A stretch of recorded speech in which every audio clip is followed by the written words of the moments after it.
Why is change so difficult? That's what I want to think about today. Wendy Harrington here from Awakened Women Entrepreneurs.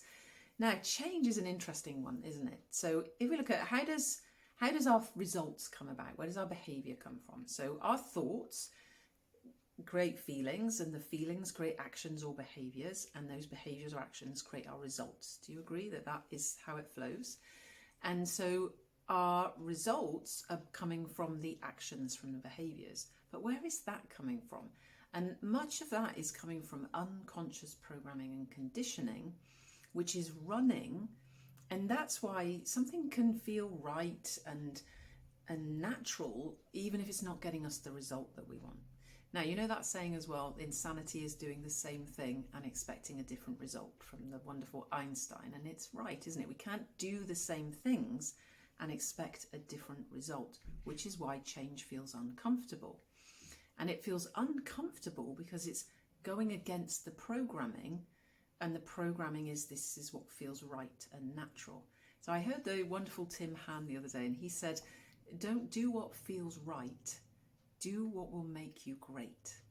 And I really loved it. Do you like it too? Because it's like what we do, what feels right, is simply because it's the programming running.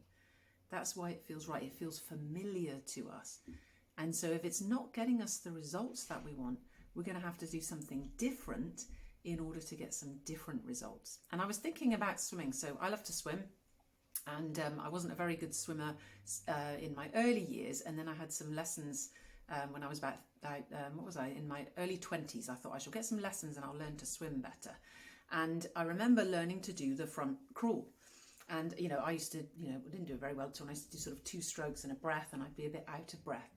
And what my teacher was teaching me was the 3 strokes. So, 1, 2, 3, and then you breathe. 1, 2, 3, you breathe on the other side. And to begin with, it felt really uncomfortable. It felt unnatural. The 2 breaths felt okay, and the 3 breaths felt unnatural. But now the 3 breaths feels very natural. Change, right? So just because it feels right, don't believe it. It doesn't mean it's right. It just means it's familiar to you. And then the way to create change then is to think about what will make me great. What is it that I want to be instead? What am I becoming? And then how would I behave if I was that person? And then you start doing that, and then that creates new habits. So yeah, I'd love to know in the comments, is there anything, what would you change that is showing up in your life? And how do you find change? Do you embrace it, or do you find it difficult? Let me know in the comments. I'll see you again soon. Bye for now.